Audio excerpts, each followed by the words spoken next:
co-founder conflict is one of the biggest reasons startup fail. So where did this start?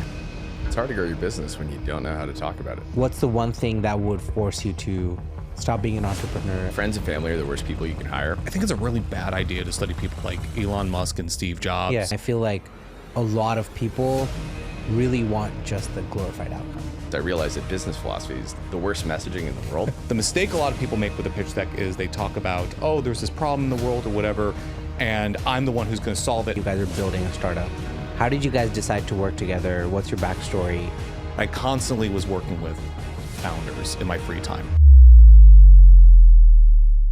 Hey guys, welcome back to Funds and Founders. Today we have on Garrett and Brian. Why don't you tell listeners what you guys do real quick and what you guys are building? I have this joke that retention on YouTube is not more than 4 or 5 minutes, so I plug everyone in the beginning and then I plug you again at the end. So Yeah, that sounds awesome. It's hard to grow your business when you don't know how to talk about it. Lucid helps you talk about your business with clarity so you can close more deals. Our primary service right now is really everything related to pitch decks. I've spent the last decade or so in startups and the last 5 or so years of that mostly in the service provider to startup space. So I was director of ops for a boutique design agency. I started my own design agency, ran that for 3.5 years, 3 years. And then we started Lucid in January. It was kind of a continuation of that, but realizing that I ended up doing a lot of decks at Ion, my agency, and that was really where I wanted to focus because there's so much impact you can get when you work with really technical people that struggle to explain how their legitimate solution works. All right, there are a lot of people who have great, easy things to pitch that might just be bad ideas, but you can pitch a bad idea well and then get away with it for a while. You cannot pitch a complicated idea well unless it's a good idea, right? Because if you get stuck in the details, people will call you out on it, right? Sometimes, of course, there are things that are like complicated because they're bad, but most of the time when you have people solving a real problem, it's a real problem because it's complicated. And the solution is therefore usually complicated at the beginning. Nice. And quick detour. So you guys started working together in Jan, sort of looking at this from a different lens of like you guys are building a startup. How did you guys decide to work together? What's your backstory? How did you sort of pick the co-founder to work with? Because I think people, I don't know the stats behind this, but co-founder conflict is one of the biggest reasons startup fail. So where did this start? How did this start? Actually, that's a nice lead into what I do, right? Because my background is a little bit complex. So I was operational professional, basically, and I've worked for my family business for years and years, to improve it. And that really set a foundation of I'm an ops person, right? I should be a COO, right? And that's where I'm moving towards. But then I moved into technology and was a software developer for a decade. I constantly was working with founders in my free time, right? Even when I had nothing to say or to do with founders, I was constantly making friends with them. I was in Indianapolis and I knew lots of people who were building businesses and I always liked that space. And so I spent more and more of my free time with that group just because I like that group. And now there's a lot of people who can't work normal jobs because they just either hate it. That's not true. I actually did fine. Like I worked for IBM for 3 years and I understood like fundamentally how to play that role and how to do that. And I could fit it well into the machine and understood how it works. But fundamentally, there was just nothing that I saw, like being a VP at IBM or Salesforce or whatever was just not that exciting or interesting. And I wanted to do something else. So I left, and really at that point, this was probably 2021, 2022, I decided I'm going to leave and start companies, right? Nice. And so I started a boot camp actually with a friend of mine. He's actually in this building right now, right? We did DevMint, right, where we did where we went from Web 2 to Web 3 development for software developers, and I developed a curriculum for that, and we launched that. After that, I got done. I decided, okay, that failed for a number of reasons, but one of the biggest reasons was growth. So I need to go learn growth now, right? And so I started doing growth activities, and I started working on that problem, go-to-market strategy. I was head of growth of a Web3 auditing firm.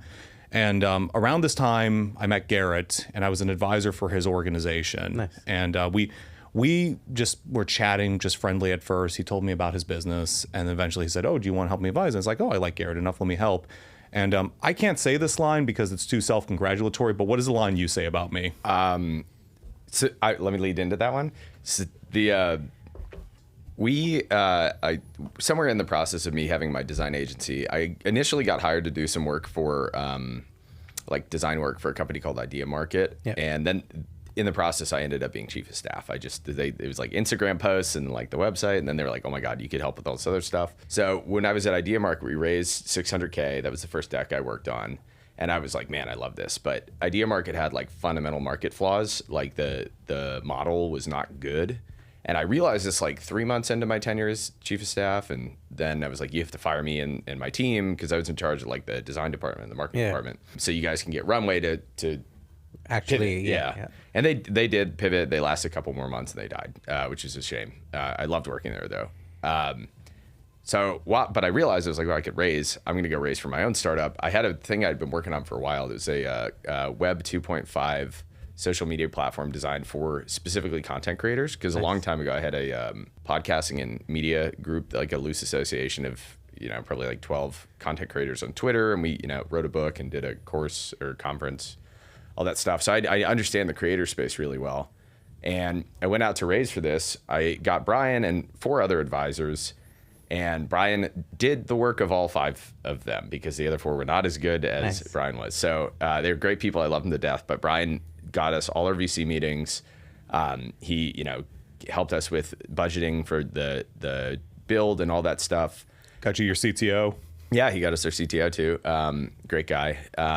So we got, when I say all of our VC meetings are 5, because neither of us have really done this before. I didn't know you're supposed to start like reaching out to VCs 6 months in advance. Yeah. So we got an offer on our 5th pitch, which is statistically unlikely, right? That is not, so I was like, man, okay, I'm pretty good at this, But if you remember in 2022, the market was in the process of shitting the bed. Yeah. So crypto blew up in like March or May or somewhere in there. Yeah. And everybody ran to the hills. So I kind of had to decide at the end of that process, I was like, okay, I could take this offer. We can go try and raise more on top of this, but it's going to get increasingly difficult. And it did. Like, if you know anyone that was raising at that time, it was awful, right?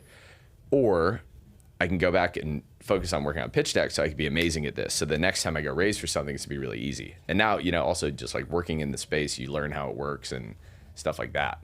So I kind of resolved to do that. And Brian, at that point, that was when he went to Macro. He brought me in to do some work with them. We had an interesting experience there, but we worked really well together. Nice. And then he ended up doing solo consulting. And it turned out when I had clients, I would get done with them. I would send them to him, and they loved it. And we did this like 6 times in a row. And then suddenly we're like, we should just team up. Nice. Right. Which is funny because like I don't consider the work we do, I wouldn't academically look at the 2 sets of things and go, oh, obviously, naturally, Brian comes after this. I would have put other things. But there's something interesting that happens to founders once they get their messaging, their pitch, and their fundraising right. It's like there's a switch that hits where all of a sudden it's like this, almost like an instinct hits in where it's like, oh my God, I have so much work to do, right? Like if I come in and tell you like, okay, you need an operations person. Like reality kicks in. Right. Right, a little bit. It's more like, like, look, if I am starving to death and I'm thirsty and I'm lacking oxygen, it's like, okay, I'm not going to feel the thirst or hunger until I get oxygen. Yeah. And then all of a sudden I get oxygen and go, oh my God, I'm thirsty. All of a sudden it moves to the next level. And then I get water and I realize, oh my God, I'm hungry. It's kind of like that level. Once one, satiated, next. So the problem that most founders have at this stage tends to be, I need funds to do anything inside of my business. And that is the whole focus, right? So when I come in and talk about, okay, what are your metrics behind your business? How do you decide, how this team runs? How are you going to execute? It's like, doesn't matter because I don't have money right now. And until I get money, it doesn't matter. But as soon as they get past that point where they can talk about their business, they start to get funding. And it's not even that all the funding even gets closed. It's that you see the light at the end of the tunnel where I know it unlocks, like it opens a barrier or a gate to like, okay, that was a barrier. Now that that's solved, I have. Right. And they kind of realize it's like, okay, we got the money. Now all this opens up. All of a sudden it's like, oh shit, there's a lot of work that needs to get done. And somebody actually has to sit there and make sure it happens. And that's the point where whatever skill set, whatever you call my skill set, just activates and ends up becoming very, very useful very quickly. So we ended up just having these 1-2 punches. Nice. And I had already known 6 months ago, I was like, yeah, if I get a chance to work with Garrett, I'd like to take that opportunity. Nice. Right? And eventually it came up and I was like, well, okay, better this than anything else, right? And so we hopped in and we done that. We've been going, 10 months now or so? Yeah, I guess this is about 10 months. And I feel like the reason I like that story and the dynamic, the way you put it is, I went to SF a couple months ago and I met some people who are doing co-founder dating. And I would say roughly this is a different way of just, hey, let's see if we work well together, if we vibe together. You're not signing shares over. You're not sort of doing anything where anyone's going to be at risk. You're doing one-off projects. You're sort of testing the waters. And you both like the water. And they're like, okay, let's get into this together. I think what a lot of early founders probably get wrong is, oh, hey, you're my friend, let's work together, right? But work styles are totally different. Someone's like very type A, by the book, I need everything written. The other's like, you told me to get it done, I'll get it done. Just like, don't be on my... And like, if you're not aligned on work styles and like goals, it's going to be sort of just tough for both of you, right? And so I think what I'm trying to highlight is, if you want to find a co-founder, try to figure out a way to work with them and do a project, a feature, a deliverable, something one-off, just to see if you're on the same page before diving into that. Yeah, 100%. You need to have a dating phase. I think one of the things too is like friends and family are the worst people you can hire. You 100%. Should, I think, and people may disagree with this, you like Penn and Teller aren't friends. Did you know that? Oh, I didn't know they that. do not interact outside of work. Oh, I didn't at know. all. Adam and Jamie from Mythbusters actually hate each other. Yeah, this I'm aware of. So there's a case where you cannot be friends and be extraordinarily good together, right? Like the Mythbusters, that was amazing. They hated each other, but they did it. No one knew. I don't want to do that personally. I want to work with people I like, but your rule should be, is this person the right fit? I will like them because we get along on top of that. But like your baseline criteria for working with someone has to be like, can they do the job? 100%. And I perhaps even above that, like, do we share a vision and values, right? And can they do the job? Because then if you do, you're probably going to get along really well. And also understanding whether this person's a partner or an employee, because they can get the job done, but if you're having to make them do it, at that point, are you better off hiring someone? Like, why do 50-50 equity split with someone who you have to actively like poke and be on top of, right? So I think there's a lot of like nuances here, like you said, but again, understanding work styles, whether they can do it and whether they're your partner, you're working towards the same goal and not just tell me what to do, I'll do it, and that's it, right? You need someone who's involved and in the trenches with you. Yeah, there definitely is I'm going to say a maturity. Well, there could be, right? There are some people who at a younger age tend to get it, and these tend to be the more pure entrepreneurial types that you go and I think of the, like, I'm not sure if Tony Robbins came up with this or if this is something he borrowed, right? The artist, the manager, and the entrepreneur, right? Entrepreneurs kind of go in, they're just like, I'm just going to start going through, and they tend to mature much younger where they're like, they're ready to go, versus the other two types tend to like, they can learn it, but it takes a little bit longer. Like me as a co-founder, I was not really ready to do this until, I'm not going to say recently, but I didn't come into the workforce knowing I could do this, right? Yeah. I ended up being a really great manager. I went through a lot of different experiences and a lot had to open up in my life for this to be possible, to finally get to a point where I'm like, okay, I can do this and I'm ready to take on this stuff. And then there's just some personalities that just, it's not the right risk profile. They can't go into this. They need something else. Like I said earlier, like, entrepreneurship actually does really suck. But there's a very specific set of reasons why you go into this. And actually, we just had this activity yesterday. We were going through. It's like, okay, we have our startup and what we have here. Let's say we didn't want to do this and we just went to a job and we just went through and do this because it would be less stressful and whatever. What are the reasons for not doing that, right? And we kind of wrote a list. And the real reasons we came down to, would not work, is that like time freedom is just something you just don't get. Even if you're working 80 hours a week, you're still choosing what you work on and what you do, right? Time and even priorities on what you can do. If you go to a job and you say, oh, this is the biggest thing. No, your boss says it's this, so you're going to focus on this. You get that. That's a big benefit. Skills development is one that you get to choose what skills you work on, and you tend to learn more in a startup. Like if you work for a job, You may learn a lot. You may learn absolutely nothing. It doesn't matter. You're doing the job and what they need you to do. 100%. Yeah. Like when I worked for IBM for 3 years, I was a DevOps engineer, and I learned some really cool things. I also learned some really worthless things. Not because the technology, not because the skill was inherently worthless. It was on technology that was just non-transferable, right?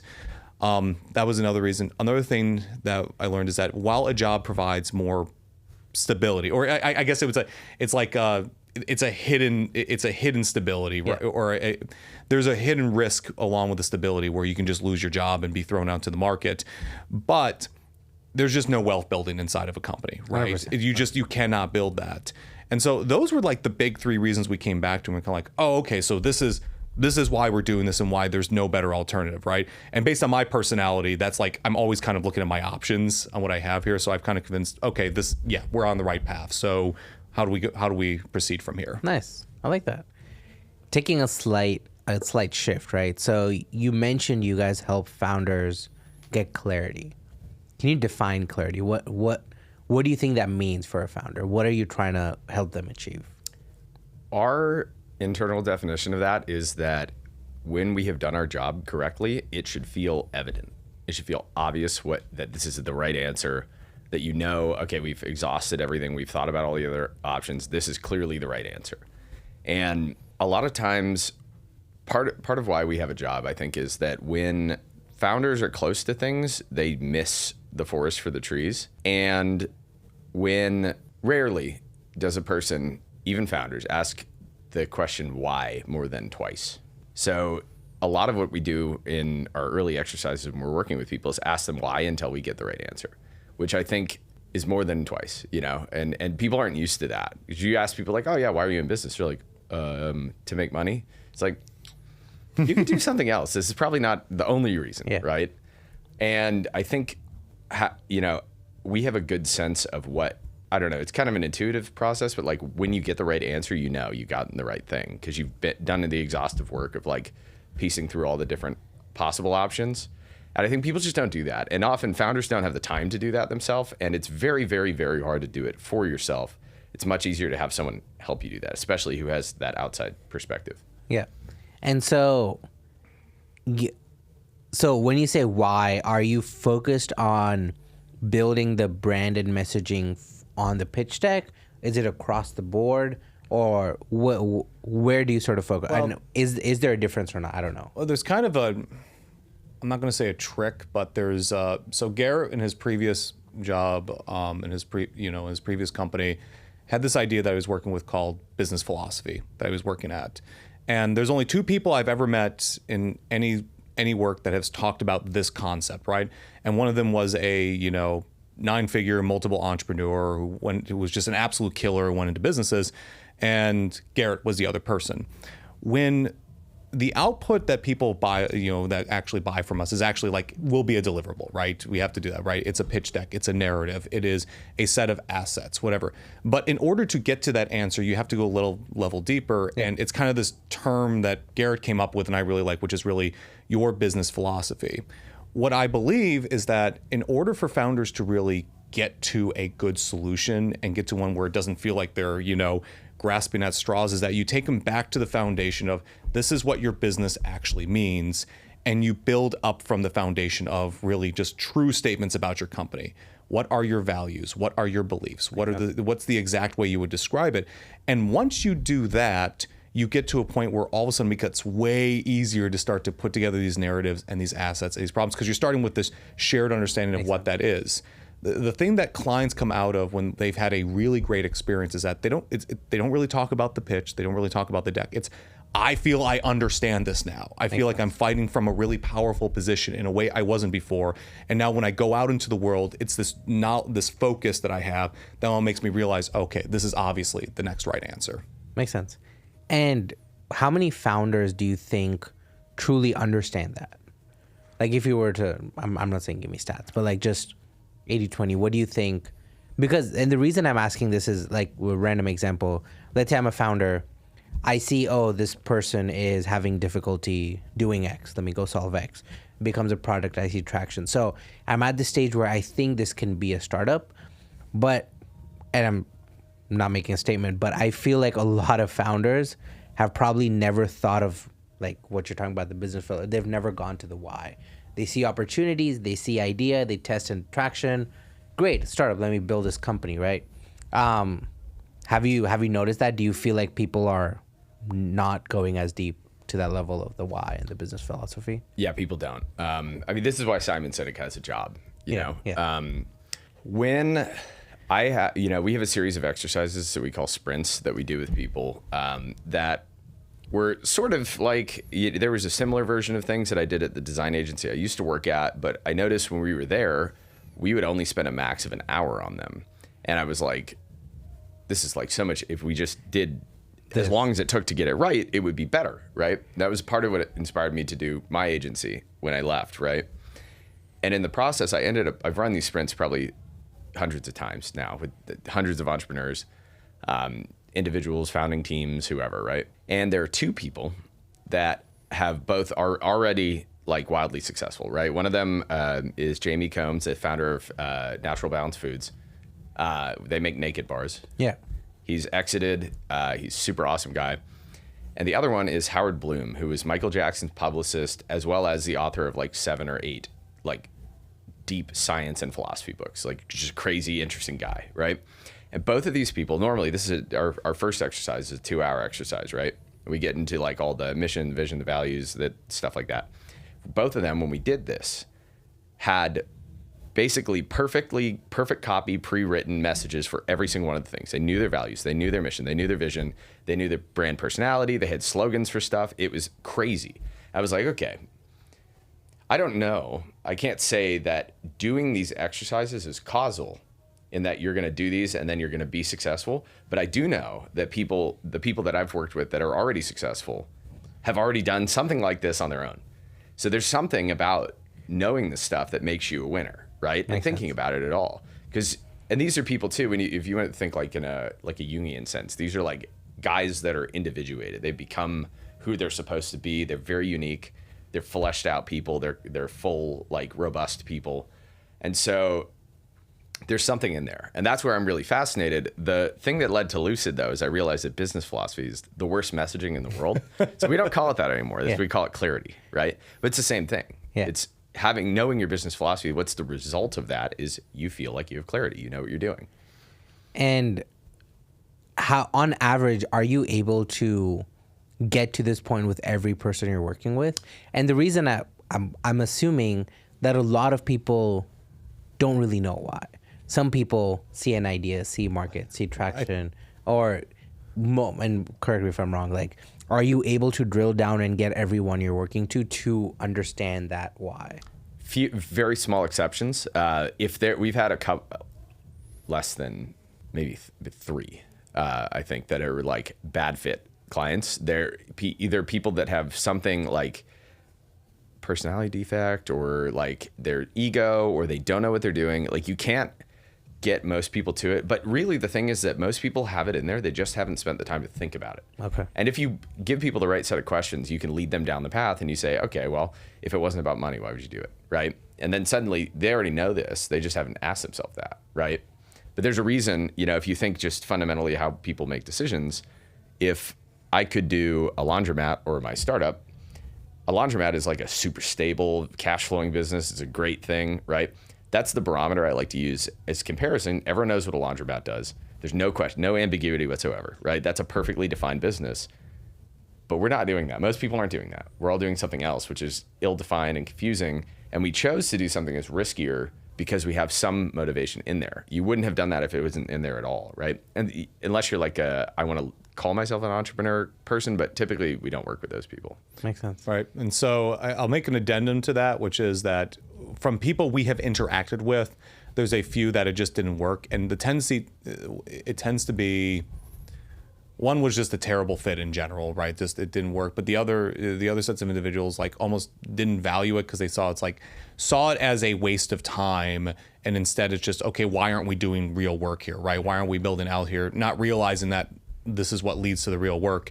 I think there's probably is a substantial group of people that just don't get it and don't care because their philosophy is more, I don't know the right way to describe it. It's more Force. Huh? It's like brute force. Yeah, or more, I was going to say more materialistic in nature, like entrepreneurial materialism, right? Which is to say, I don't think any of your values actually matter. They believe having values and beliefs doesn't really matter. If you do the right set of activities and you just do enough here, you're going to get a business in there. And regardless if you believe a value, regardless of what we believe, if you just do, it's like, hey, if I just like sell stuff online enough to the right audience, regardless if I believe in good in the world or whether or not I'm a good person, doesn't really matter.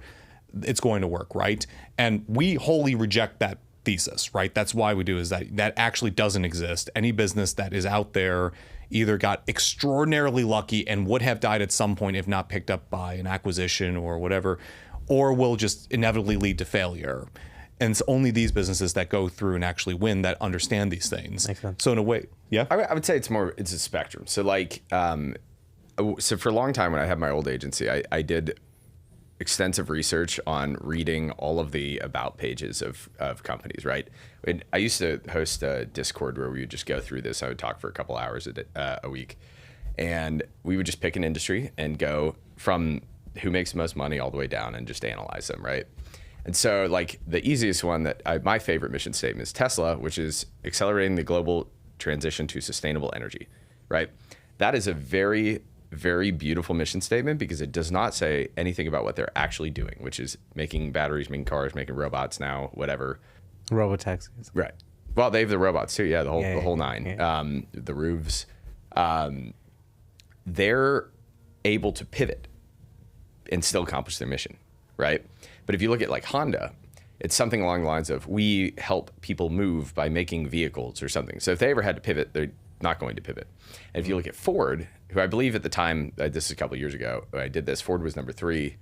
Ford copied Honda, right?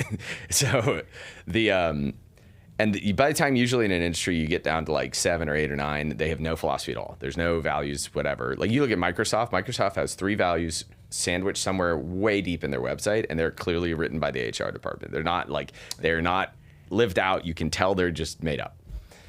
The most interesting part of this is the word evaluate. The root of that is value, right? We use what we value to make decisions. And when you look at it that way, and not like, we think values is like, hippy dippy statements that we make, but really, really getting clear on your values is deciding these are the metrics we use to assess what to do, doing. what not Correct. to do. Yeah. What you do when you do exercises like this is you limit the total number of future decisions because you have razors, right? You can cut the number of options. If your value is transparency, a lot of people say that one and don't do it, but like if it really is transparency, then you say, okay, well, we could not release this damaging piece of information, but we value transparency, we have to do it, right?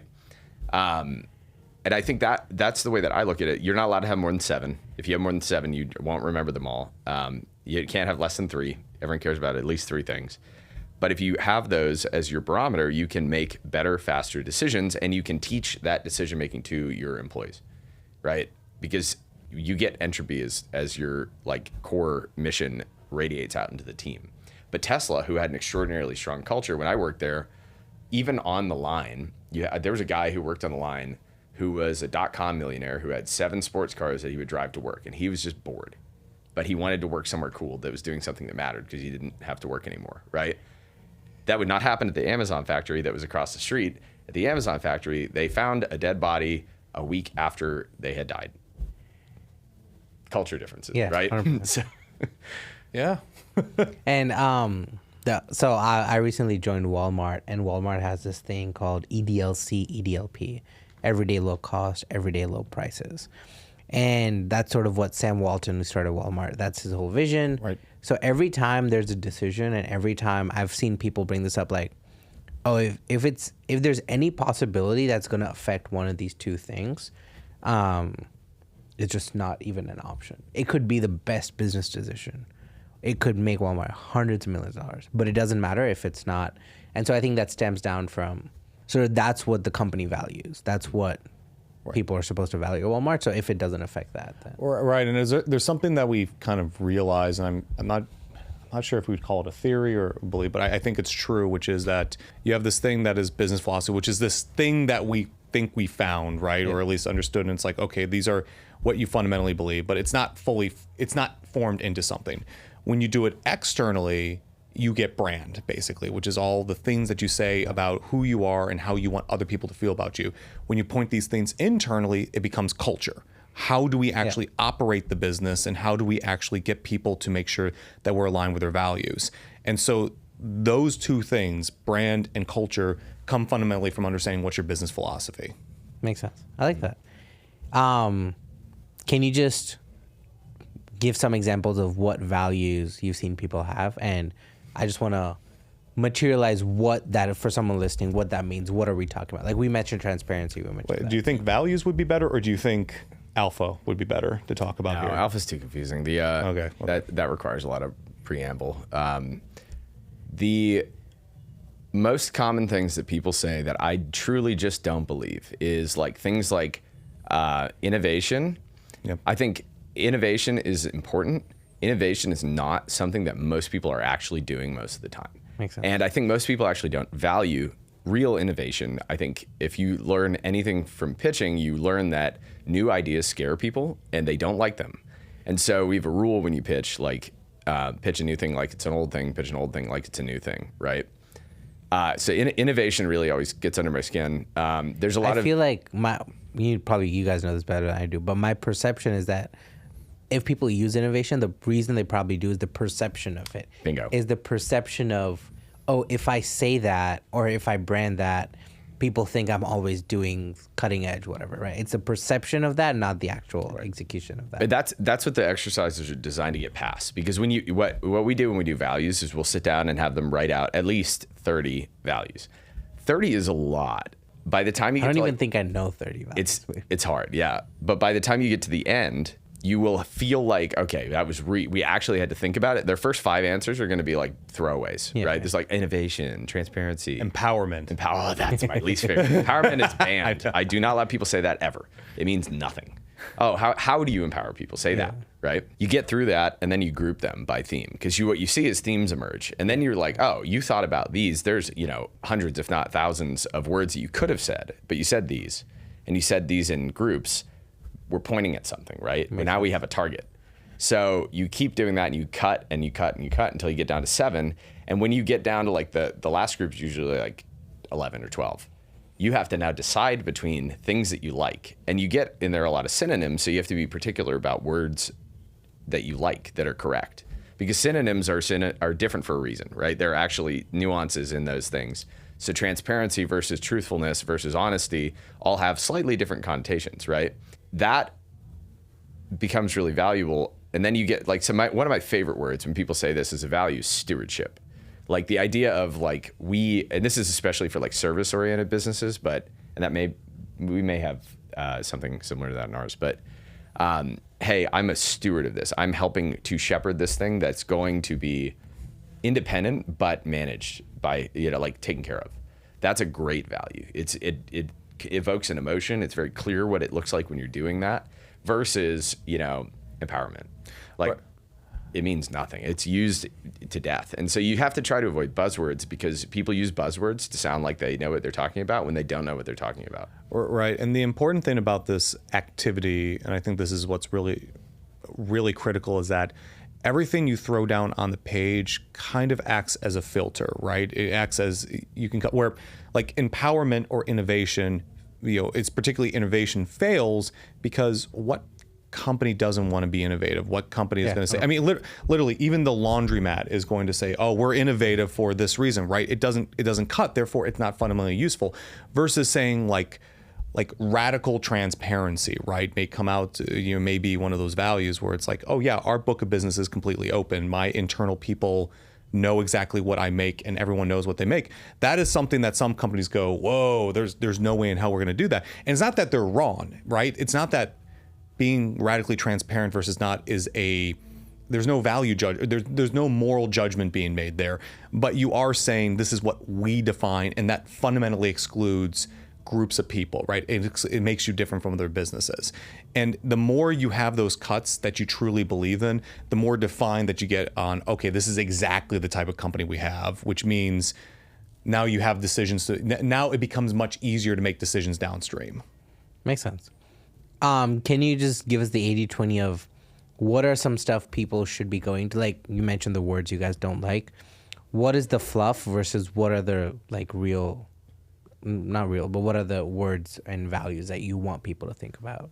Yeah, I think baseline is if this sounds like something that an HR department wrote, you should throw it away and burn it. Like the way that you should go about it is there's a wonderful website called WordHippo. It is the king of thesauruses. Thesaurus.com is terrible. But on WordHippo, they'll give you every version of every word. So like specific different uses of nouns. And they'll give you synonyms for each of them. And it's like goes all the way down the page. You'll get like 40 for a word, 40 sets of like 100. Right. But if you go through there, you want to find like the question you can ask yourself. People struggle with this. This is part of like where I facilitate really well because I'm obsessed with like etymology and the history of words. But if you look at two things that are synonyms, you say, well, how are these different? Because the connotation is usually different. Right. And so really you want to find words that evoke emotions. And I think that's the thing that people struggle with the most. Yeah. Innovation, empowerment. Do not, when it becomes a buzzword, it becomes emotionally dead, 100%. Right? Yeah, like, so you can see, you can imagine like if you read any consultancy's website, like McKinsey or somebody, it's like, we're empowering global transformation through innovative solutions and helping streamline global operations or something like that. It means nothing. You have no idea what they're talking about and it makes you want to kill yourself. Yeah. That's what you want to not aim at. And then you go look at a company like Ziki when, I think they're gone now, which makes me really sad, but Ziki had wonderful copy. Oh, like the companies. Yeah. Oh, I didn't know this. They've been out of business for as long as it's like a couple months. Well, okay. We're not, okay, sorry. Let's say it. I haven't been able to go to Ziki because it's been closed. I know. I had it one time. I loved it. I was like, last this is time amazing I had it South food. By. I haven't had it after. Right. I love it so much. It was incredible. Makes me very sad I can't go. Anyway, please continue. Well, and here, look at that. Look at the enthusiasm that we described that with versus McKinsey, where you're like, oh, it's good. Right. And I guess like I'm trying to figure out like if you're struggling with this, what can I tell you to help kind of break this bond? Is that the reason I'm saying is outside of, hey, reach out to these guys, but outside of working with someone, what's a way for me to at least get on this path or at least understand, okay, here's what I should be thinking about here, because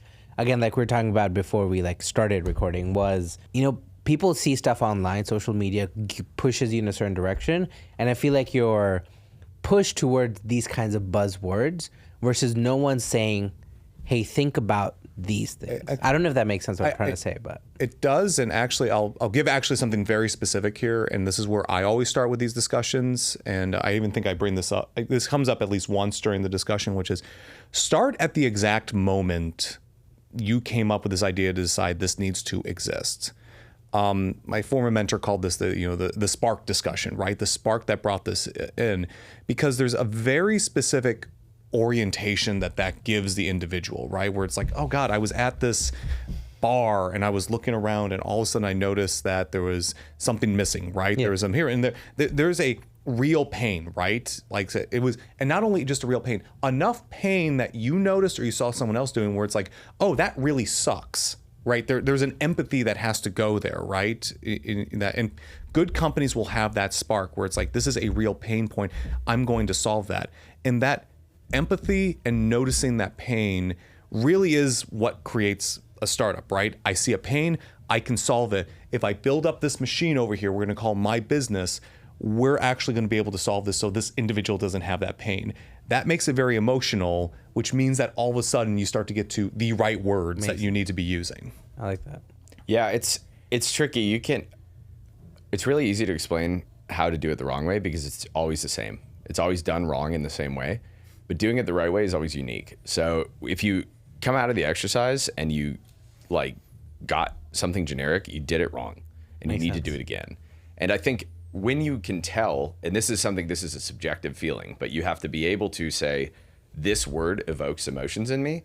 So for example, one of the parts that we do at the end of the first exercise is what we call the alpha or the essence, right? It's a one word that describes the whole business, the central emotion or metaphor. Ours is evident.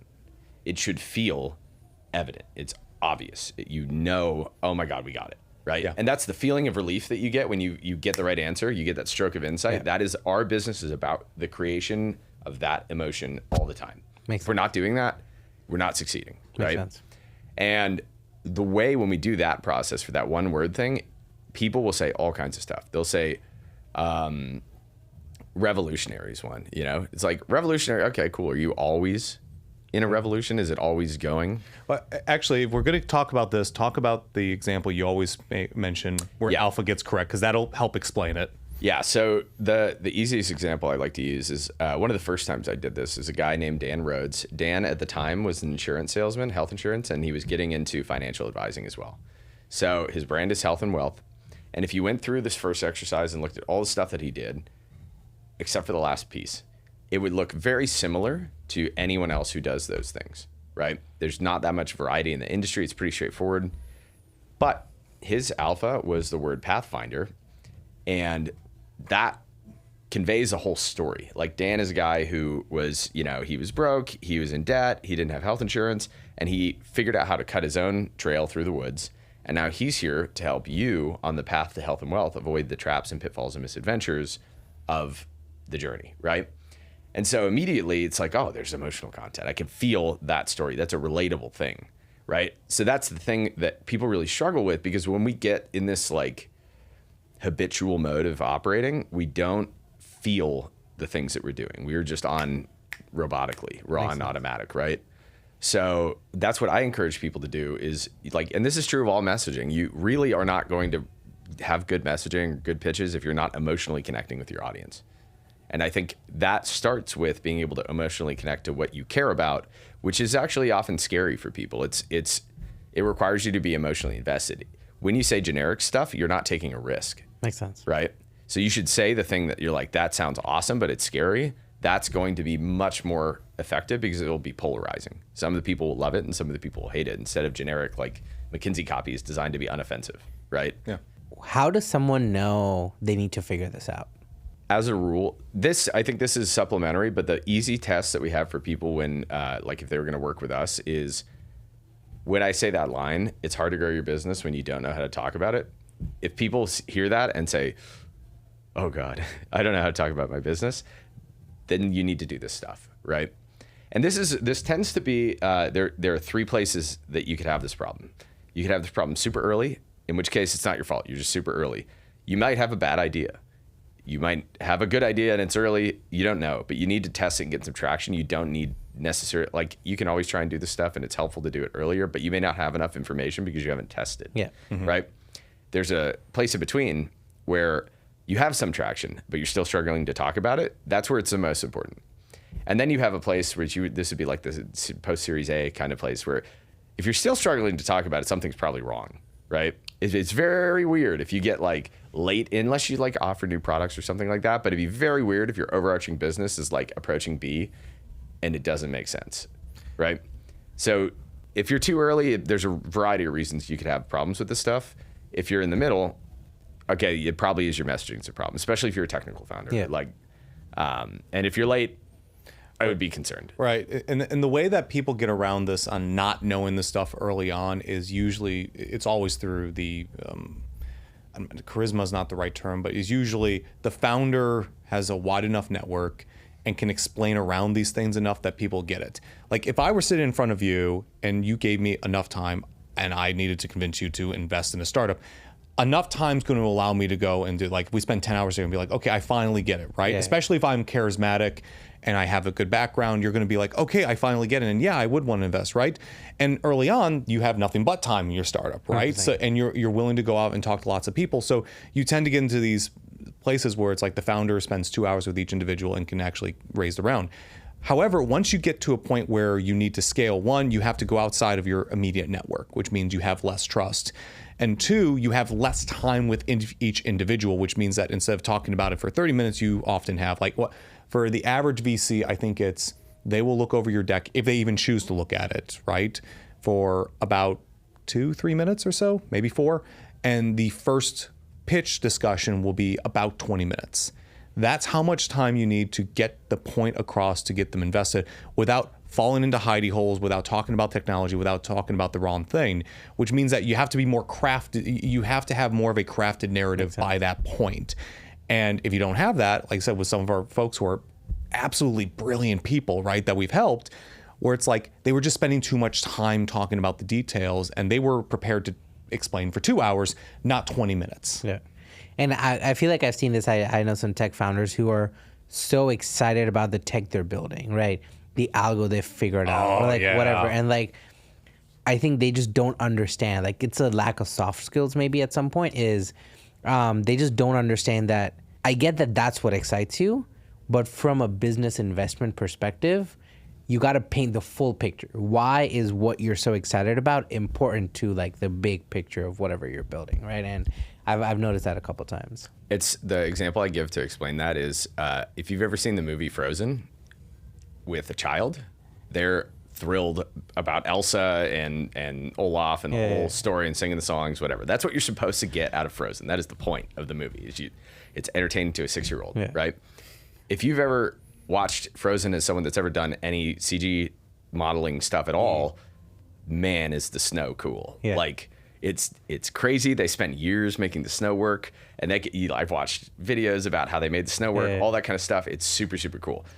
If you try to tell the 6-year-old, hey, we're going to go watch a movie with the best rendered snow, it's like super realistic, they're not going to want to see it. And that's crack for 6-year-olds. You ruined it for them, right? So that's the experience that the technical founder or the specialist has, because when you're into something, you love these really unique, special little pieces of it, right? You know, one of our clients does quantum algorithms for computational fluid dynamics modeling of aerospace engineering manufacture. So they like help model air for airplane builders, right? And man, they're obsessed with CFD. Like they'll go into detail about how it works and how all that stuff. I could not really tell you how a quantum algorithm works because it's not a quantum computer, right? And we've talked to them for hours and hours and hours and hours. You don't need to know that for the pitch to work, and the pitch worked, right? They raised $4 million after we worked with them, and I still don't really understand exactly what they do. But I understand what. I mean, I do here. I have a technical background. He's the technical one, you know. But you don't need to, and that should make the point though. Is I don't exactly understand how it works, but I know how to pitch it because it's not about how it works. It's about how it works for you, the buyer. If that could be the VC, that could be your customer. But that's really what people get wrong. Is like, don't tell me how it works. Tell me what problem it solves. Tell me the benefit I'm going to get. Tell me the pain it's going to reduce for me. And when you shift into that, you start thinking about the other person. And that's really the most important lesson of all of this is you are trying to emotionally relate to other people. If you're building a company, you have to make the mission, the vision, the values, all that stuff emotionally appealing to attract talent.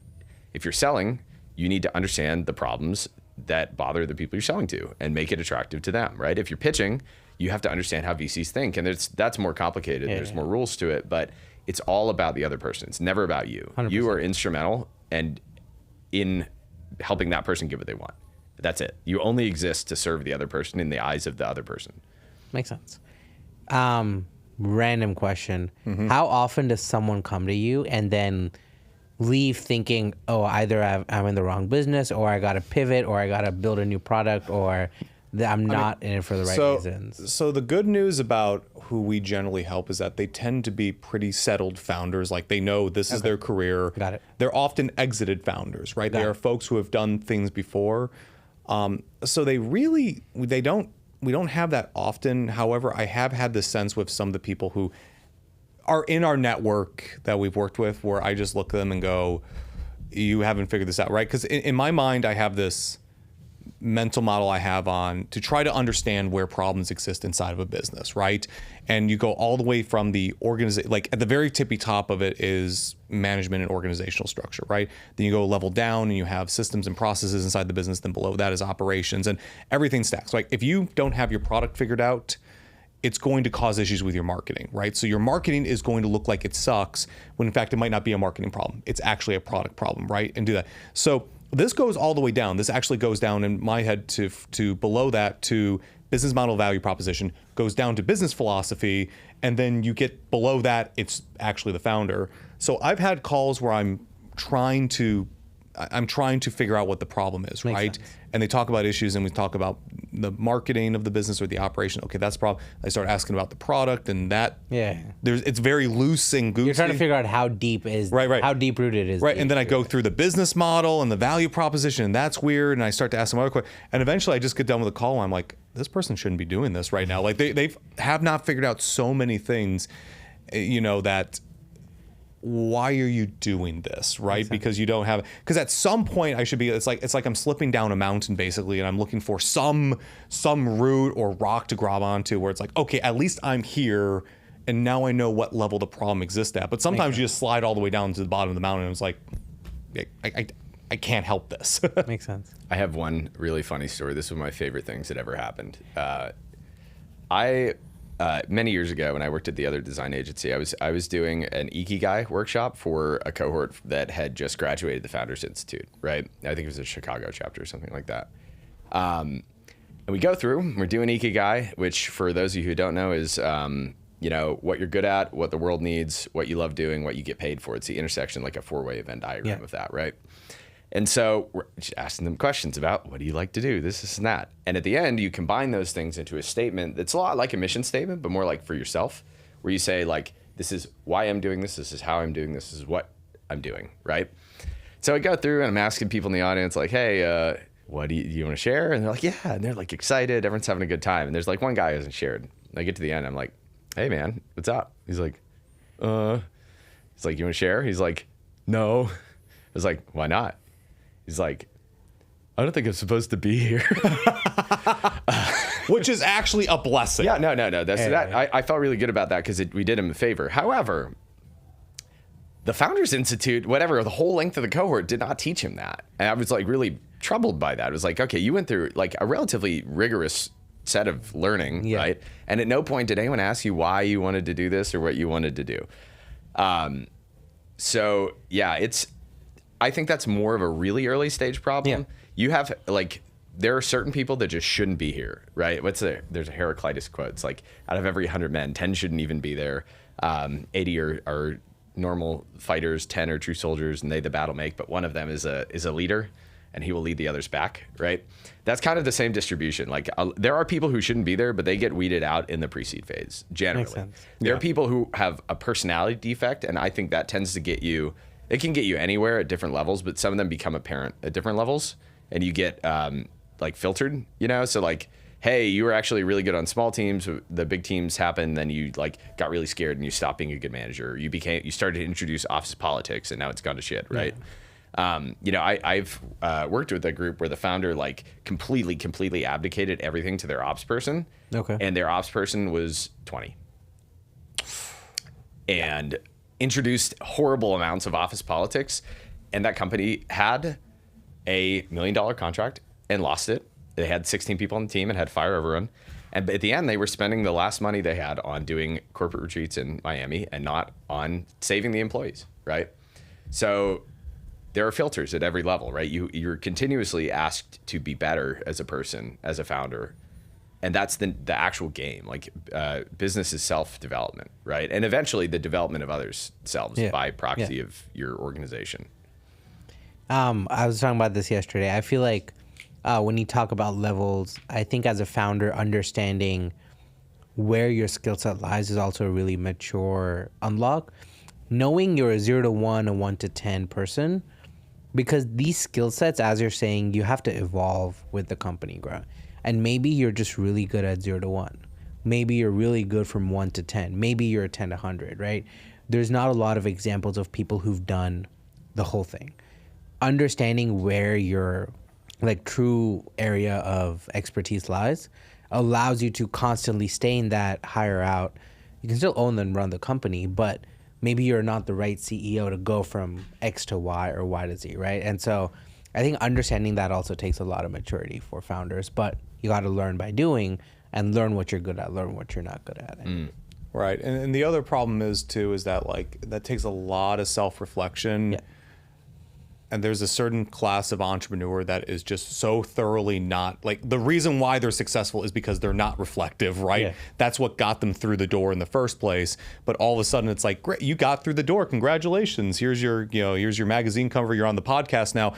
Yeah, but you're not good at this part of it, right? Yeah. And they just will not change, right? And that's often either somebody comes in and forces them out, right, to save the company, or the company fails, Makes sense. And that's unfortunate, but like those are individuals you really can't help until they want to be helped. Yeah. Well, one thing that I think would be good for anyone listening is, and I don't know if you want to talk about price or not, but as an early founder, I have some traction. I now need to go figure this out, which is what we're talking about, the value prop, right? How much is this going to roughly cost if I work with someone, versus are there ways to do this? Because I'm also trying to think from the point of view of maybe there's bootstrap founders, maybe they don't have the cash to spend, right? What's the 80-20 there? How can they figure this out?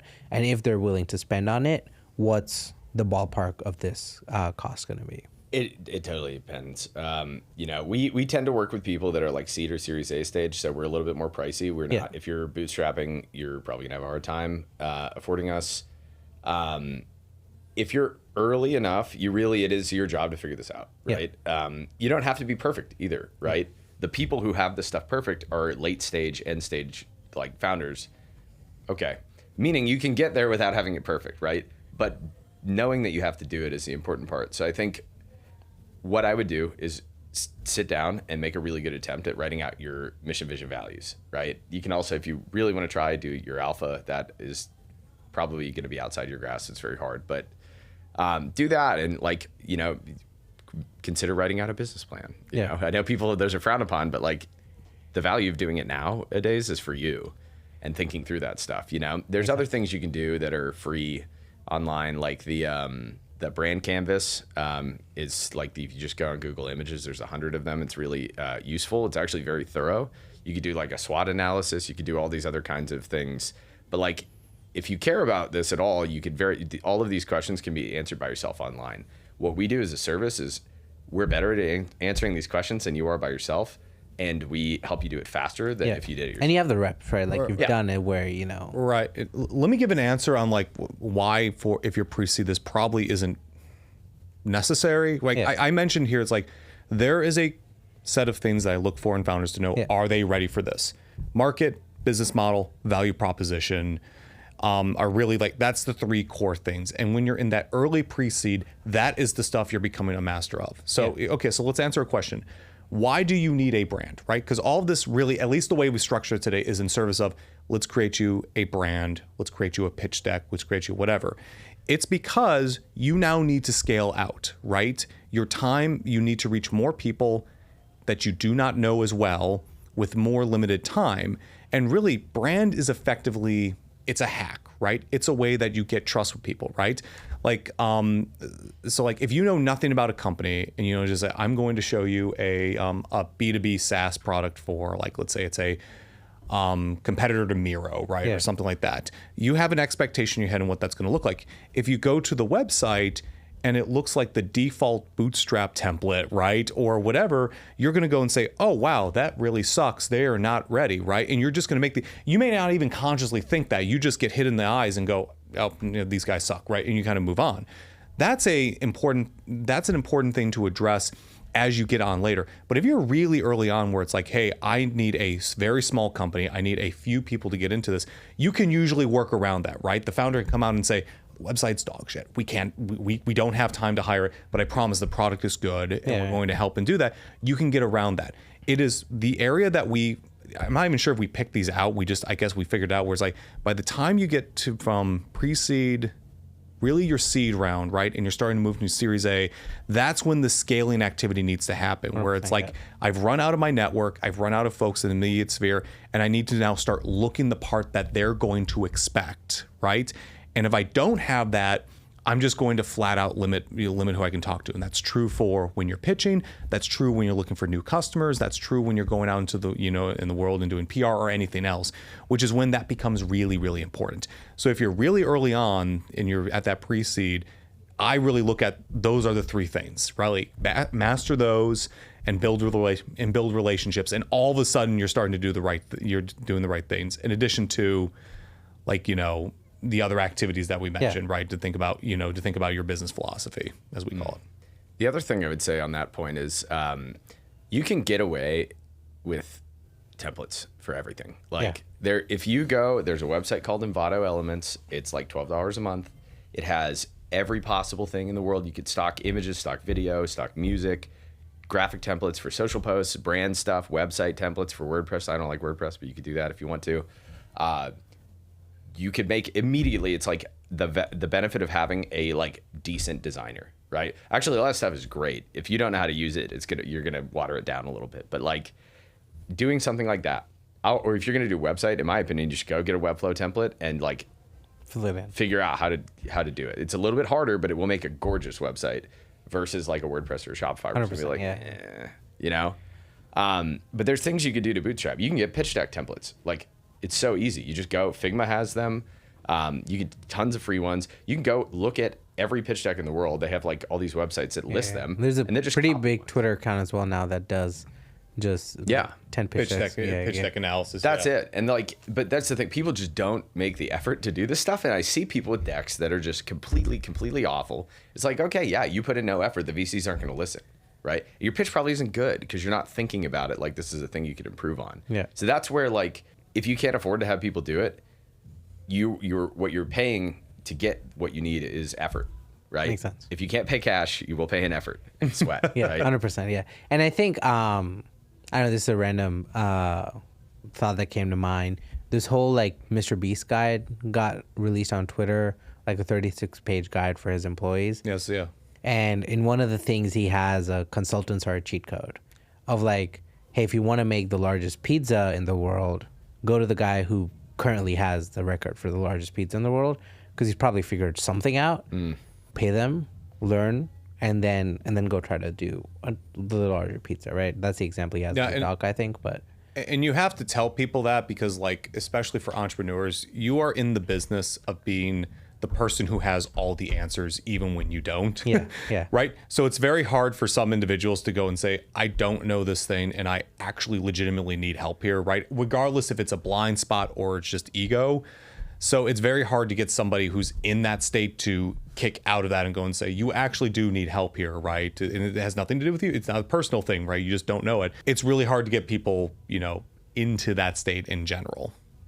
I would even say on that point, like, I am definitely a 0 to 1 person. Like, I have branded a lot of stuff from zero. I've worked primarily in very early stage startups for my career. Brian is a 1 to 10 person. Brian has worked at organizations that have budgets and teams and procedures and stuff, or they need procedures, and you can make it, hey, we already figured out the core business. We're just trying to improve this thing. So like when I was looking for someone to work with, I knew we had complementary skill sets, but also Brian is both good at and likes all of the things that I hate. Like, I am not the most like structured person. I don't take notes. I'm not like, I'm not super organized like that, but I'm good at going out and like making sales and like doing the work. Nice. And all the stuff I do tends to be like things you need once, right? If we get your deck right, we do it once. We may do revisions and stuff as you get feedback and stuff, but it's not like you're going to put me on a retainer to do your deck forever. It'd be weird, right? It's like a one-off project because you need to get the clarity and then you're moving to the next problem. Yeah. Brian solves problems that are persistent, like problems that you can iterate on that are consistent over time.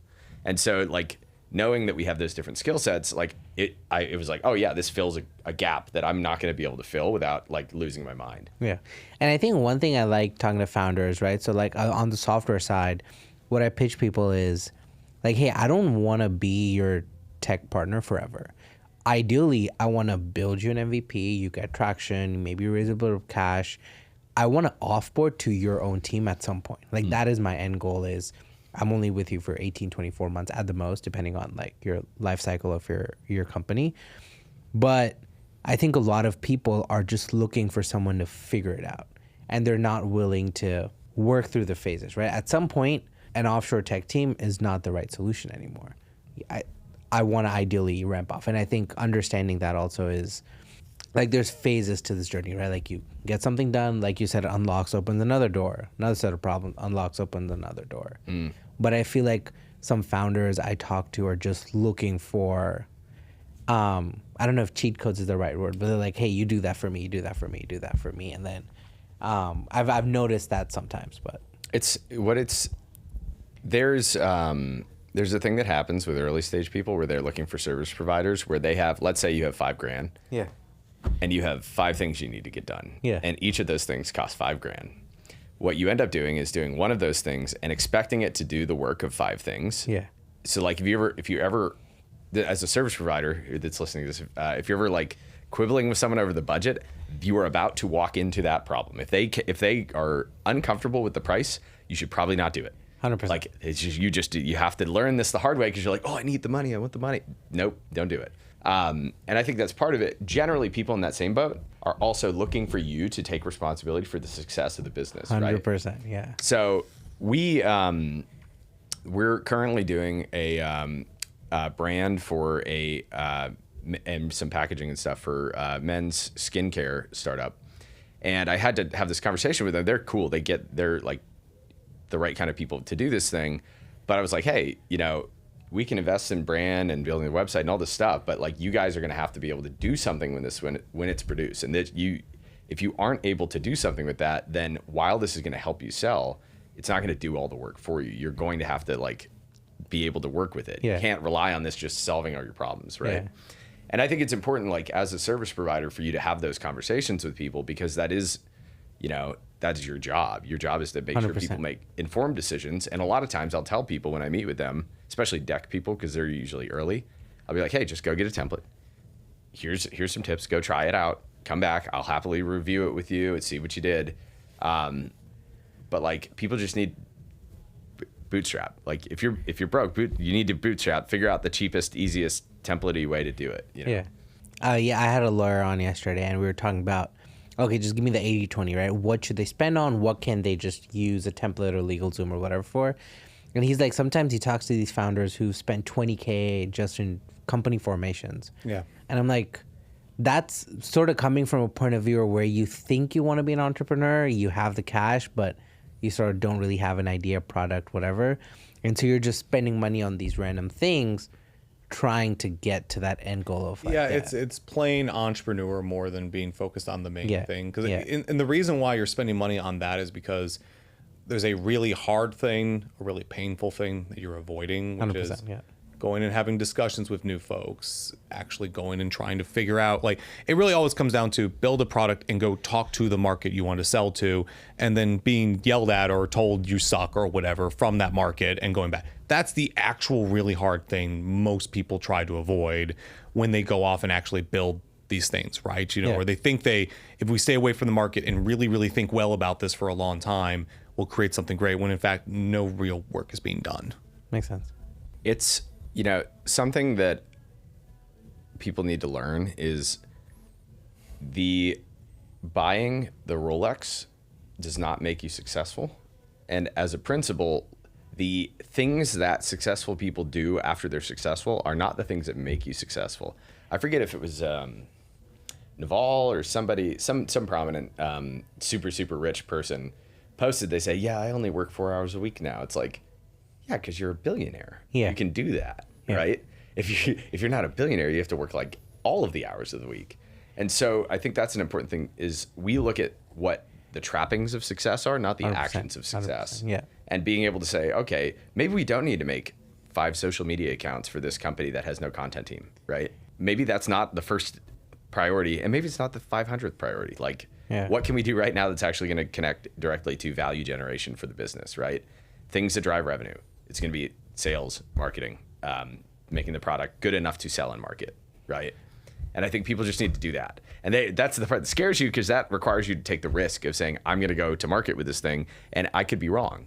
If you do all the other stuff, like there's no consequences for making the Facebook account, like spending a bunch of money on getting your logo set up and all that stuff. Like, I sell brand. I want you to come get that stuff from me. But like that is, for a lot of people who are early, it's a waste of time. You don't need to look fancy to win. 100%. Yeah. And I think that's sort of what we were talking about before, was a lot of people see a narrative or a story online and they chase that narrative and like, oh, he did that, let me go do that. No one talks about the grind that went into getting there. And I feel like I was talking to a friend about this. Once you're successful, the story paints itself, versus you're never going and telling the real story of how you got there, right? Like no one's really told. I think there's like a Airbnb story, like, oh, we were couch surfing and all, but I bet in reality it was a lot more work, a lot harder. I don't know if that's ever been talked about. Oh yeah, I mean, like you go through Justin TV, which became Twitch, right, and everything they went through, where it's like, man, that was just a dumpster fire for the longest time and objectively crazy ideas to get to that point. And like, I think there's I guess this will be my spicy comment, where it's like, I think it's a really bad idea to study people like Elon Musk and Steve Jobs and try to get ideas there, because it's like, one, those are like, you know, like great people that just kind of appear out of nowhere and have such weird backgrounds and circumstances that'll just never ever be replicated. But like I remember I was at the conference the other day, or the event we just went to, where I was listening to someone talk about Jensen, right? And it was late at night and was talking about, oh, Jensen did this and he's firing people there. And I just kind of went through and just like, shut up. Like I just, this thought came in my head where it's like, you're almost like, that's the point. It wasn't really talking about like a lesson, right? It wasn't doing it. It was almost like borrowing authority by talking these things. I feel people more like talking about Steve Jobs and Elon Musk because they like borrowing the authority of like that. It's like, it's the same reason why when you work at an IBM or someplace, even though you're a peon, you feel like, oh, I'm an IBM employee. It's like, no, you write a tiny piece of software for some little thing. You haven't actually done that, right? And again, some people do the job and recognize this, but other people really feel like, you know, they're not getting the right lesson out of it. 100%, and they're doing it for the wrong reasons. 100%. Right? Versus like, if you actually want to learn to be an entrepreneur, actually like go out and throw yourself at the meat grinder and get crap. Like, that's the thing. I have very thin skin here, right? So I get hit and it's painful, but at the same time I go through and I'm like, wow, that was a really great learning lesson. I effing hated it, but that's how you actually learn. I think there's this Dana White thing I read about where when he took over the UFC initially, it was a shit show. There was one making money. He would go around with his a motor razor or some like old phone with a camera and make people record stuff. Like there's a whole story about how he made the UFC what it is today. Super successful now. Yeah. But there's a couple of years where it was a grind. He was like constantly trying to make content, do this. He figuring out a lot of shit. Not a lot of people talk about that. I don't even know the whole story, but not a lot of people talk about that part of the journey. There's a big grind before the success, but once the success comes, the story just becomes, oh yeah, I had an idea, I was on my sofa, I had this, I did the, and like it becomes a lot more simplified, and then people look at that and they're like, oh, I can do that, but... And actually, go ahead and when you do this, read, not the new Elon Musk book, the old one that was out his biography, and Hard Drive, actually, are two books that do fundamentally the same thing, and it's like the fake founder startup story, right? Walterson with like Steve Jobs and Elon Musk doesn't take that approach. He actually gets into a lot of the details, so he avoids it. But you'll notice they'll tell a story, and there's almost like this narrative where hard childhood, or they learn some important lesson in their childhood. They go and start the company, and then they'll go really in depth about like the first year or two or whatever. And then something weird happens where it almost stops being about them. And it becomes really apparent when you start to look in details. Where it's like, because like I can tell you stories, because I know Pirates of Silicon Valley is based off of Hard Drive was one of the pieces that went into that. And they'll go into a lot of details about, oh, they're in Albuquerque and they're playing with switches and they had this little place where it's like this really cool story. And then it's just like, as soon as the company becomes respectable, it's like, it almost becomes more about Microsoft, right? And you lose all of the stories of what that individual looks like. So I think people read that story and they look at like, oh, the startup grind part of it, and like it was a necessary part of the story, but the stuff that actually made it like a real company was really, really deep, and you just wouldn't get it reading this book. You just like, you don't know. Like the thing that actually got them successful, which was 3.1 and then like Windows 95 for Microsoft, we don't actually know that real story, and you're not getting it from reading this book. You're just learning the early part of them being kooky college kids working out of a a trailer in Albuquerque. You know, it's we like. This is a similar thing that happens in history as a rule. Like people like to mythologize things, and we like to deify people. So I think what you're describing, that point where it's like, oh, suddenly everything was good. It's like out there, you've ascended to godhood now. We're not gonna look at it anymore. You're now magic, and if whatever you say is good, right? And that sounds crazy, but that's how people actually think. And I think a lot of like really understanding pitching is understanding that people think magically, and you should like tell them magical things because that's what they want to hear. obviously don't lie, but like when you tell the magical version of the story, it works, right? And so I think what we really want, most people most of the time want, is for someone to take the responsibility of thinking for us. If you are pitching very well, you're getting money from a VC who says they're going to use this money better than I could use it, right? Mm-hmm. And actually, as a tip for founders, if you remember in your head that VCs aren't going to do anything with the money, only you will do something with the money, and you're qualifying them to see if they're worthy of bringing into your successful operation, it helps with your confidence. Yeah. You know? But I do think people want someone else to take authority for stuff. And that gets turned into a bunch of like cargo cult stuff. If anyone's ever heard of a cargo cult, like back in the day, there was, let's say it was World War II or something. There was an island where there was like an uncontacted tribe, and then they actually built a landing strip on that island, right? And they would drop supplies off, and you know the islanders would see people do like, you know, wave the things and stuff like that. And then after the war, they left. But the islanders maintained the airstrip and would perform the actions that they saw the guys doing because they thought it would lead to the planes coming back and delivering supplies. Because they're imitating, you know, the outcomes, not the causes. Yeah. And I think people do magical thinking. People do that all the time. They say, oh, Elon says you should do this. Steve Jobs says you should do this, whatever. The question, and this brings us back to our earlier point, is you should ask why. And that's the thing that those people actually do. You know, there's like a spiritual quote, which is like, don't seek the seeker, seek what they sought. Yeah. And I think that kind of attitude towards ask why repeatedly, figure out why you actually care, go deeper, because no one does that. You immediately have a competitive advantage. If you ask why 5 times, you will outclass everyone by at least 3 whys, right? On average. Some people ask why never. There's like not a zero amount of people that never ask why they're doing something. So if you can do that and you can ignore what people are doing and look at what they did and figure out how they got there. That's Tony Robbins' whole thing is he said, oh yeah, I just read the biographies of every successful person ever and figured out what they had in common. And then he interviewed them, right? That's a better strategy. You don't ask them what they're doing now. You don't ask, like Brian Johnson, like, okay, yeah, you're doing all this cool stuff. You're getting blood transfusions. That's a rich person thing. Like, what does a normal person do? Yeah. You know? Yeah. No, that's an interesting take because I feel like, again, too, like why I started this, and I feel like a lot of people really want just the glorified outcome. Mm-hmm. And if someone just gave it to them, they'd be happy. They'd go buy their beach house and whatever, right? Well, a lot of people they think they'll be happy. That's that's the problem. Yeah. And I think I've met a couple exited founders who seem pretty lonely and seem pretty like they have the exit, they have the money, they have the house. Friends, they don't really have hobbies. They gave up everything to get there. Yeah. And now they're sort of like, I'll tell you one of my favorite stories about this. Not the same field, but you know, related.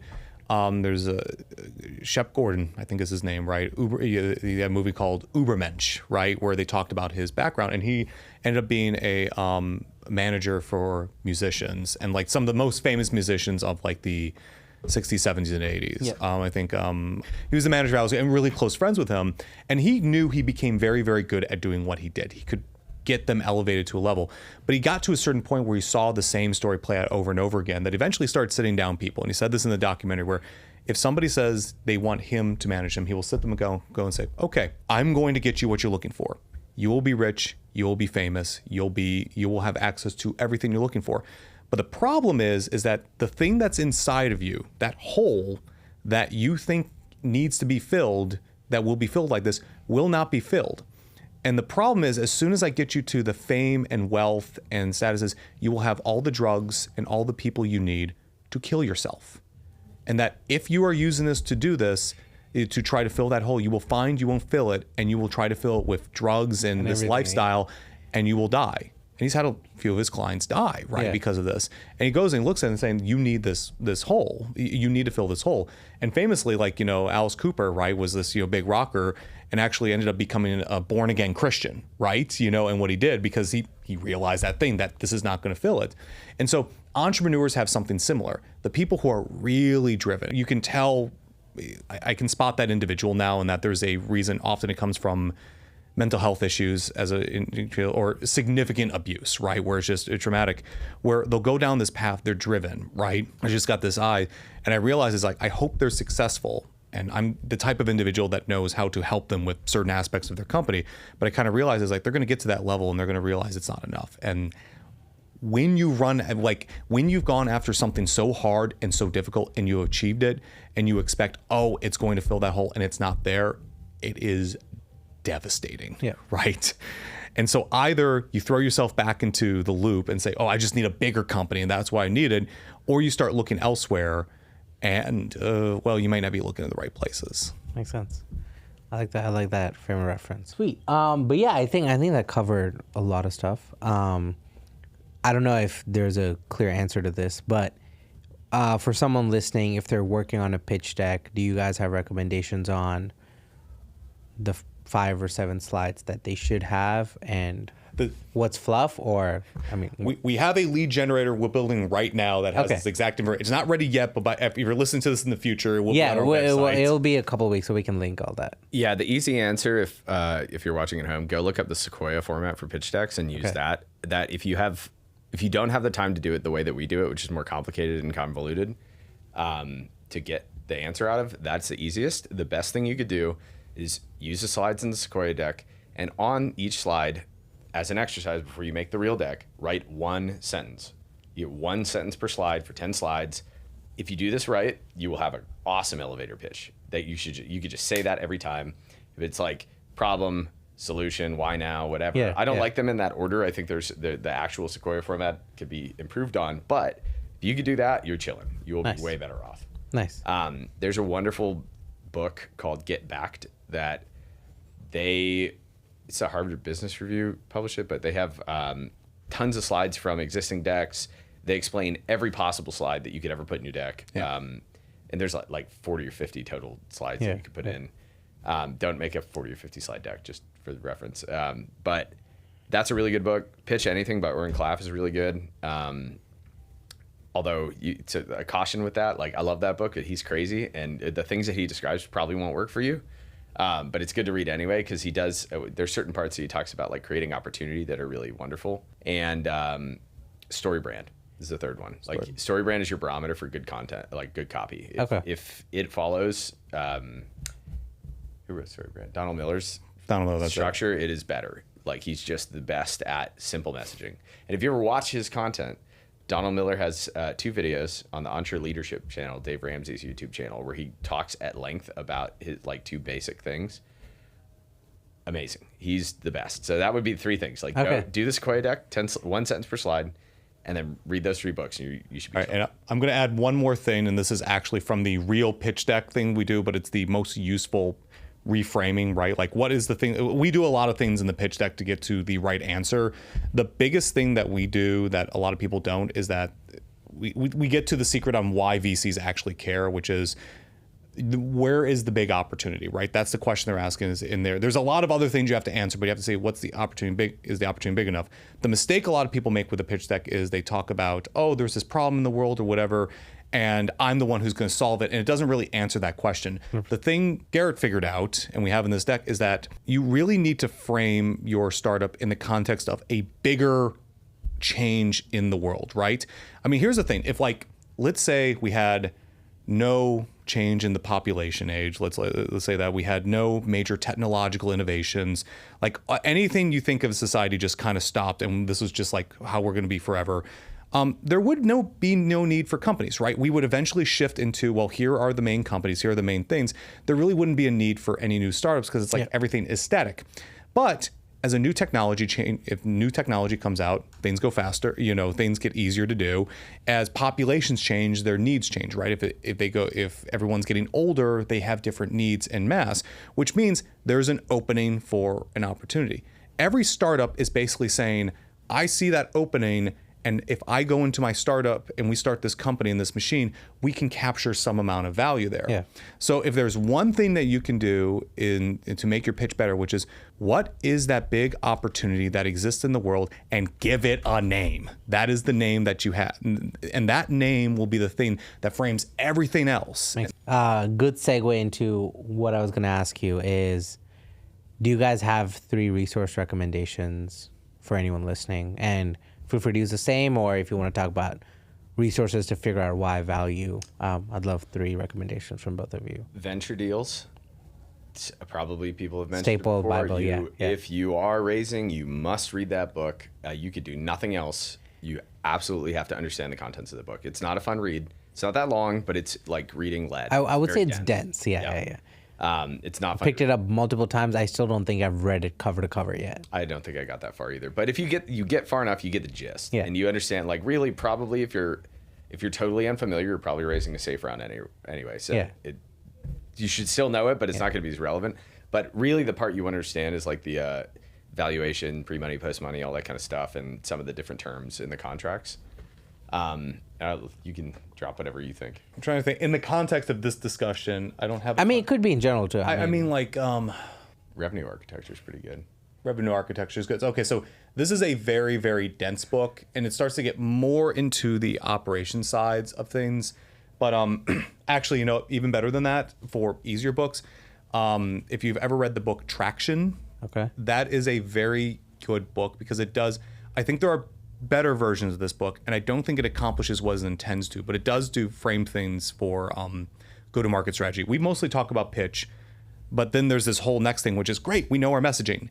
How do we get it out into the world? And most founders just flat out don't know how to do it. Like, again, new founders, that makes sense. We deal with exited founders who don't actually understand what's available. And it turns out like there's only like 20 channels by which you can do anything with your product, right? It's like, oh my God, we're a B2B company that has, this thing. What are all of our options? There's like 6. There's literally 6. And if you don't fit into any of them, like, that's a problem, right? Yeah. So Traction does a really good job doing that framing, right? Nice. And doing that. And I don't necessarily like their advice. I think we could write a better version of that as far as like getting into the details and how you execute it. That's your next lead gen. Right, you're right. That's our next lead gen. So Traction is a good start. And then revenue architecture is a really massive tome, right? It's really, really big. But the whole book is great, but the last one that focuses specifically on go-to-market strategy it's brilliant. Because again, it does one thing, which is to say, let's take your average contract value size of orders of magnitude, so logarithmic scale on one scale. And on the other hand, we have, I believe it's number of sales you have to make. Number of sales you have to make, right? And you draw a line down the side, and effectively you come up with the 5 models for the companies that are your go-to-market strategy. Makes sense. And like no one's ever really laid that out before. I thought that was nuts because you look at it, it's like, oh God, it's obvious.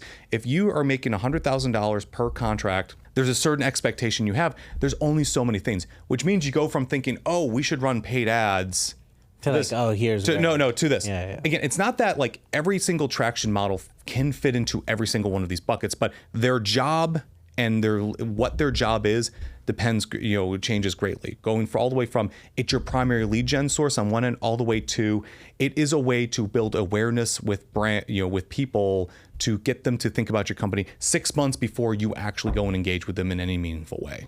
Nice. I love that. Yeah, I would say to tack on to that, the thing that you get when you look at the revenue architecture and how those deals are put together, you realize that a lot of the advice that people get is advice for B2C. Yeah. And all the case studies, every time they're talking about cool business stories, it's always B2C, right? It's Apple, it's Tesla, it's whoever. Yeah. B2B, the mechanics are fundamentally different. 100%. And you realize this in doing it, but you don't necessarily cognitively know that. So just understand, hey, no, it's not going to work if you do the same thing that a Shopify store is doing if you're selling like $5,000 contracts or $50,000. And there's so many more nuances to B2B stuff that people don't think about. Like company fundamentals drive so much of what they're putting money into, right? Versus. Well, yeah, and this is where we did Business Mastery earlier this year. And like even there, right, where most of the companies that were there were B2B or a significant portion of them, right? And I think 25% of all businesses are B2B. And you had every single marketing person come and they say, give us examples. They were all B2C. Every single one. I think there was one B2B, and all of a sudden I looked at Garrett and it's like we haven't executed on this yet. But I looked at this and it's like, no one's talking to these folks. No one's giving good examples of great B2B businesses. And it's not like Tony Robbins like best friend with Benioff, right? Who did B2B. It's like, why don't we study that, right? Why aren't we putting that? No, instead it's Tesla and, GE's consumer facing stuff. And like, it's like, there has to be a better way to talk about this because so many lead gen ideas. Right. I know. So much room for activities. Sweet. I like asking every guest, what is your guys' support system? What allows you to build this company, grow it, be successful? What's your support system? I think the one is the Austin community in general. I mean, if we did not have that, we would not have a company at this point. Like we tried running this out of Raleigh, where I live, there wouldn't be a company, right? There wouldn't be the level of opportunity. It's not that there aren't great companies there. It's that the amount of effort I have to put in to find the right clients is so much higher. And there's an entrepreneurial scene, but it's much more nascent, right? So the fact that we're here is really good. And we met some like wonderful entrepreneurs who are like, we've only been around a year. They see our vision. They get what we're doing. They're, almost like, as much patrons as they are clients of ours, right? So we're really, really grateful for them. That's really that's the first thing. Second, I mean, I always say this every time where it's like, boy, I have a wife and 4 kids at home, right? And just flat out like this would not, I don't know how I would do this without that there, right? Sense. I can go back to, the loving care of the family, right? When everything sucks and it's like, oh, that's why, right? And particularly my wife, she's why this is possible. I like myself. Definitely Brian. And then also I think the Austin community for sure. Nice. I've been doing this like startup-y stuff for a long time. So I've developed a tremendous amount of resilience from that because it's not like, I never had like a big corporate job or something like that. So it's always been like feast or famine, hustle. But yeah, having someone to do it with is way better than doing it solo. Yeah. And especially now here, because, when I at one point was doing entrepreneurship in Reno, which is not like a good place to do entrepreneurship. And I was in Raleigh for a while as well. Like being here, it's like, oh my God, this is amazing. I understand why people go to the Bay. Not that I want to go there, but like I understand why people do it because of the stuff that's there. Right. And I think that's really made it better since I moved to Austin. I just love it here so much, and the people are so great. It's easy to meet good people, and they're non-hierarchical. It's like easy to get in. If you had to give the Austin community one word, what would that be? If you have to describe it in one word to someone. I need to brainstorm multle words here, but I would say it's something about it being it's the people are actually nice. Like there's people draw a distinction between like people on the East Coast and the West Coast are like kind versus nice. Like people in Austin are both kind and nice. Okay. Right? It's like genuine. Yeah.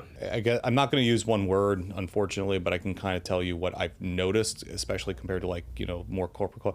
It's less corporate in this era, like, because for us, like, our entrepreneurial community is kind of centered around RTP, and RTP is like the biggest companies in the world, IBM, Google. And so here it's more entrepreneurial. It's very friendly towards that. And it just has more energy going towards it, right? Where it's like there's more lift. You have lots of pre-seed companies in the Raleigh area, but they tend to pre-seed and then die and whatever. Versus here it starts to elevate up. Makes sense. And yeah, I guess it's just been, I wouldn't use the term friendly. Understanding would be the thing, right? That you have, Got it. There's understanding that, we're going through the startup grind. We have that. Obviously not everyone, but we found people who get it, right? Which sometimes you can't find anybody, let alone a group of people who understand. Nice. I like that.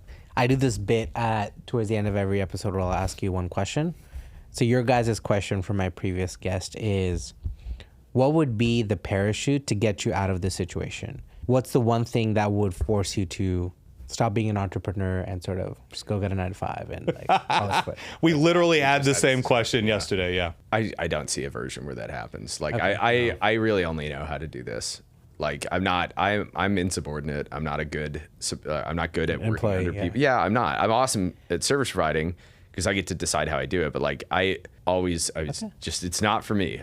I was born to do this. No, I mean, we literally went through and we thought, you get the stability, you get, a normal paycheck. What would that be worth? And we went through and it's just like, there's nothing there. Cause that's the thing, like, as opposed to you, who you basically said, I'm never going to do that. I know I'm capable of that. I worked at IBM. It wasn't a terrible experience. I actually did quite well. And I knew how to play the game internally, right? I knew people all over the organization. I knew the CTO, the CIO, who ran like 20,000 people, right? I knew how to play that.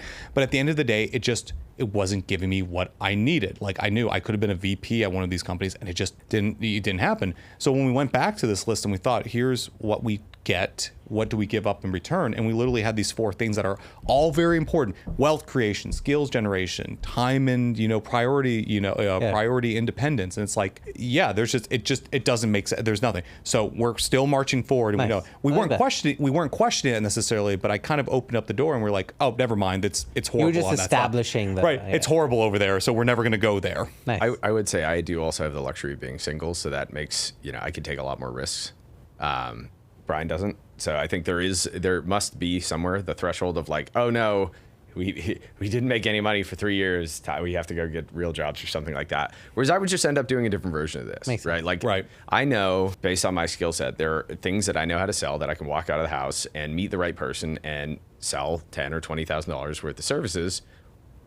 How could I get a job? It's more effort for me to get a job than it is to do that. And then you have to wait like 2 or 4 weeks to get paid. And you're doing all this stuff. And my resume is terrible looking. Like, you don't want to hire me. Makes sense. So that's it. I just like to burn the ships, What's your one question for my next guest? Let me get a question from both of you. What is the most essential feeling that you're trying to create with your business?